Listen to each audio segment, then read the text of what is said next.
So now let's do one of the most important nerves, that is the trigeminal nerve. The trigeminal nerve. So we know that trigeminal nerve is a mixed nerve. We know this from the previous video, and we also know that it has two components: sensory and motor.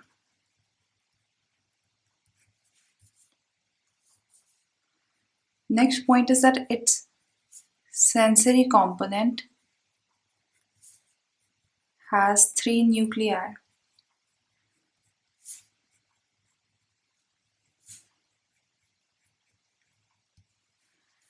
An important thing that I want to tell you guys is that please make notes while you're at this video, because that will be extremely helpful if you make notes right now. If you don't make the notes, I don't think it's that easy that way. So please make notes, because that will help you a lot. And yeah, that's it. Because I did the same. I do the same when I watch other people's videos and want help. I make notes. So please do make notes. It's a sincere advice. Anyways, so its sensory component, we know that it has 3 nuclei. The first one is the mesencephalic nucleus, and it is in the midbrain.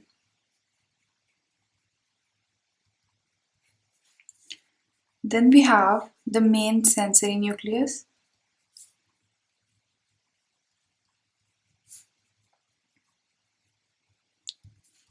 and then the spinal nucleus.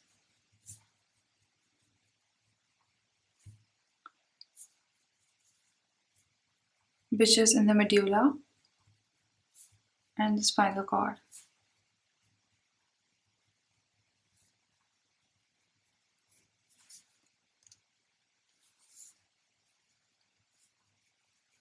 So motor component has 1 nucleus, and the name is simple, that is the motor nucleus.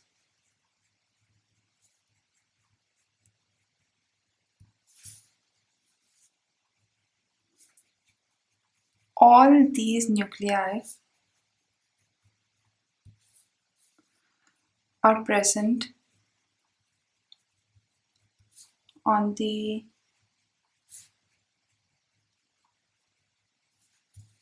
lateral aspect of the pons.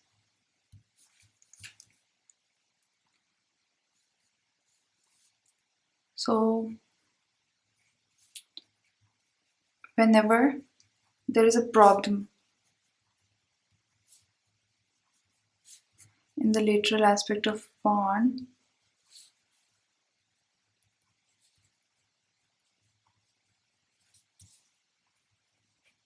you know that whenever there will be a problem in the lateral aspect of pons,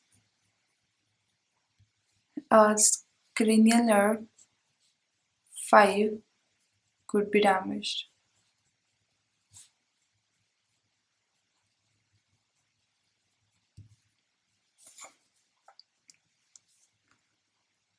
The sensory nuclei, now this is a basic thing. I think all of you knew that already, but I just want to tell this so that you get an idea. The sensory nuclei receive the fibers,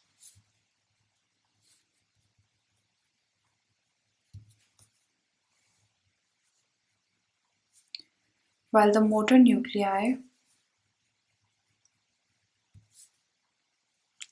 send the fibers.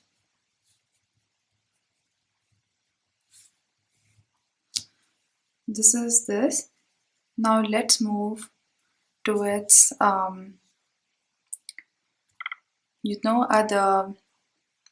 root. So it starts from the lateral aspect of pons,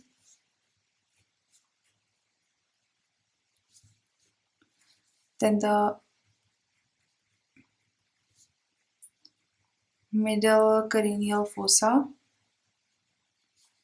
and from there it goes to the trigeminal ganglion.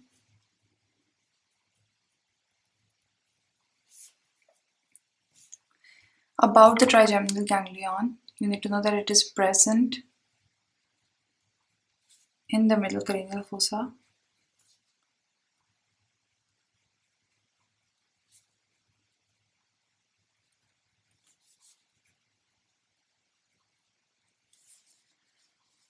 On the anterior aspect of medial end,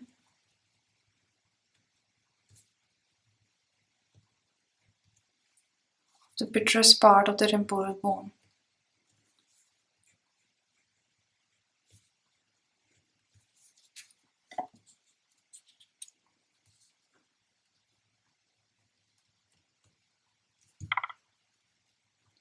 The second thing that you need to know about this is that it is present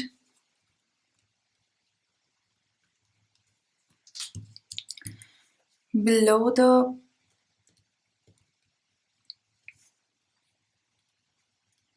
floor of cavernous sinus.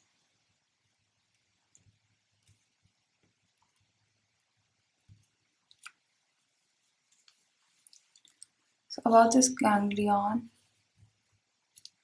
Now from this ganglion, there emerges 3 branches.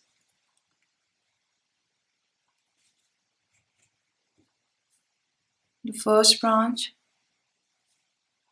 is this, the second will make over here. There's also a third branch.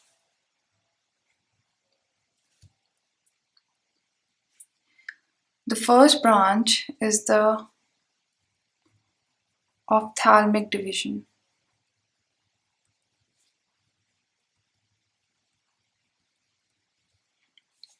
It's the second branch is the Maxillary Division.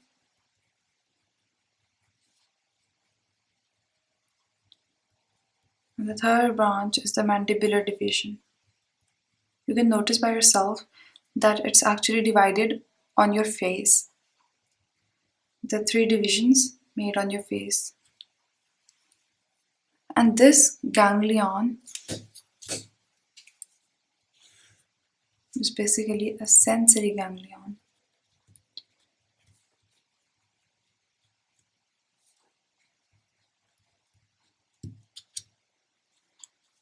One other thing that you need to know about any ganglion is that a ganglion cannot be motor. Ganglion can be sensory, it can be parasympathetic, or it can be sympathetic, but a ganglion will never be a motor ganglion. Cannot be a motor ganglion. So just remember this and write it down on your notes.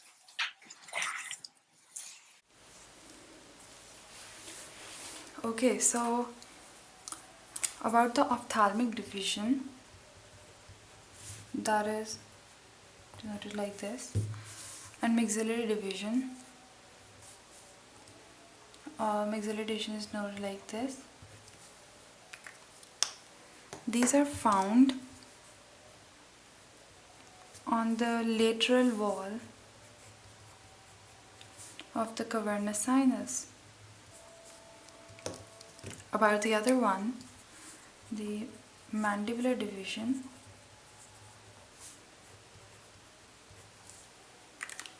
it is found below the floor of cavernous sinus. So in this way you just did the relationships of cavernous sinus and but vice versa, the relationships of both of these with each other. Anyways, so let's talk about the ophthalmic division now. So about the ophthalmic division, it has only sensory fibers, and that the this is important.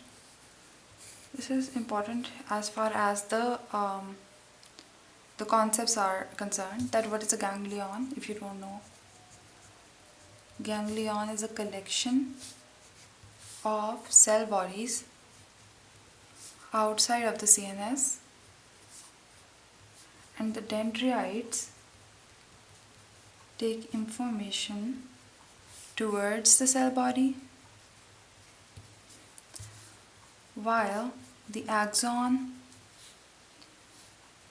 takes information away from the cell body. More about concepts. This is a cell body. These are the examples, the various types. You see, there's a cell body, and this whole. I've drawn a nucleus. So this kind will be called unipolar. This one will be called bipolar because it has an axon and a dendrite, both of them. This one is called pseudo-unipolar. This one is called multipolar. So this is as far as the concept was concerned. It was a revision. Anyways, so the trigeminal ganglion has pseudo-unipolar neurons, these kind, and this is the same for all the sensory ganglions of the body. The peripheral processes of these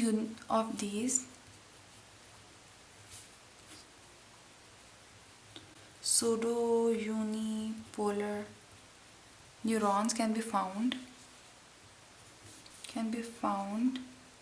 in maxillary division and the mandibular and the ophthalmic division. In all the divisions these are found.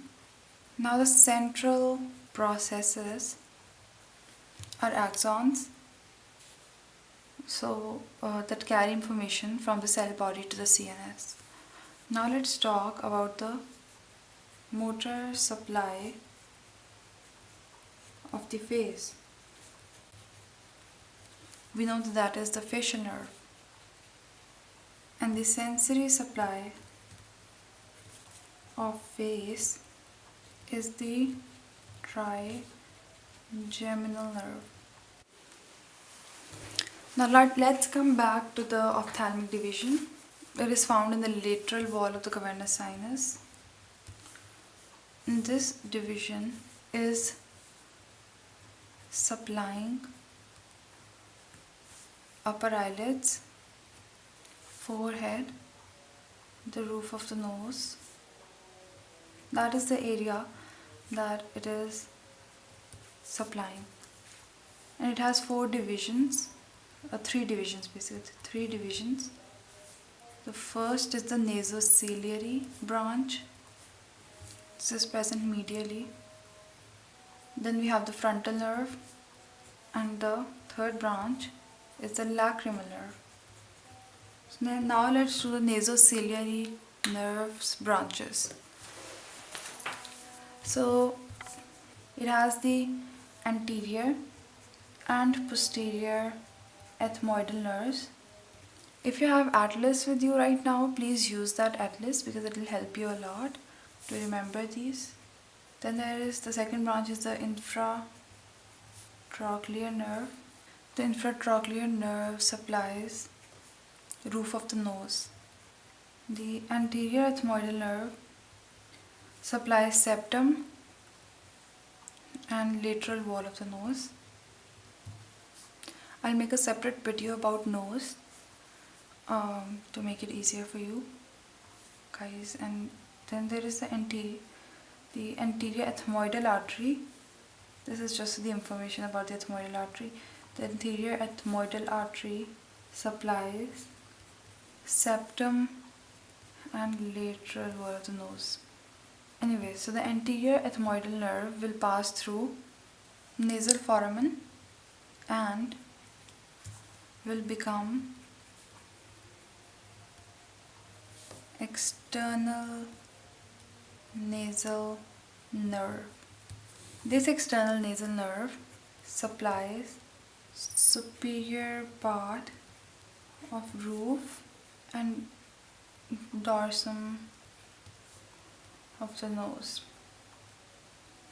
Now the lacrimal nerve, it will supply lacrimal gland and upper eyelid and conjunctiva, and it has sensory fibers.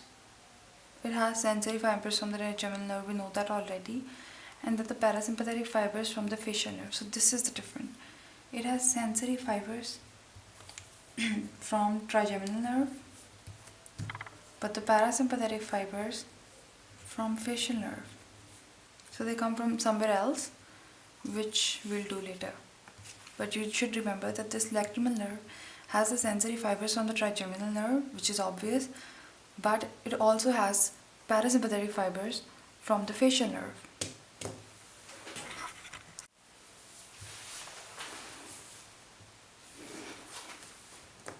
Then we have the third division, which is the frontal nerve. Its divisions are supraorbital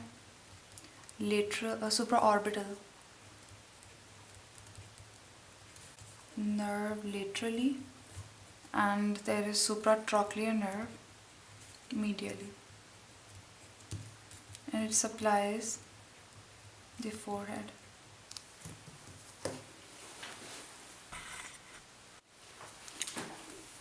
So now let's write down the route of the pathway of the ophthalmic division. So you know that it takes sensations to the roof of the nose, the upper eyelids and the forehead. So you can write it down if you want to write it again on this page as well. So let's start from here, that it actually originates from the lateral wall of cavernous sinus. Then it goes to it gives out branches, and there it enters the branches, and then it enters the orbit through superior orbital fissure. Now this is the first branch, which is the nasociliary branch. It is medial. It is present medially. Then we have the second branch, which is the frontal nerve. Please don't get confused about these divisions that I made. This is basically the three divisions. I just wanted to take less space on the page. To manage the space on the page, I divided them like this. You can actually make 3 lines like this and divide them: nasociliary, frontal and then lacrimal. So you can do it whatever way you like. Anyways, then the lacrimal nerve. Let's start with the frontal nerve. The frontal nerve gives out 2 branches: the supratrochlear, which is medially, and then there is supraorbital branch laterally, and these supply skin of the forehead. About the lacrimal nerve, we know it supplies lacrimal gland, which is this lacrimal gland, we know it is present in the upper lateral part of the orbit. More about the lacrimal nerve, that it has sensory and parasympathetic fibers, and the parasympathetic fibers come from the facial nerve, in which, so it has sensory. We should write it down again so that you're reinforcing the information that you have. And the parasympathetic fibers, while the parasympathetic fibers come from facial nerve. Where do they come in the facial nerve from? So the parasympathetic fibers from the facial nerve, in which they come from they came from lacrimatory nucleus. If this is confusing to you, the nuclei are confusing to you, please refer to the previous video. That will make it a lot easier. Anyways, so now we'll talk about the branches of the nasociliary branch. We know that it's present medially firstly, and then we know that the first branch is the anterior ethmoidal nerve. Then we have the posterior ethmoidal nerve, and then we have the supraorbital nerve. It leaves orbit, the anterior ethmoidal nerve leaves orbit through anterior ethmoidal foramen into the anterior cranial fossa, and then it will enter the nose. It will enter into the nose and then will supply septum and lateral wall of the nose.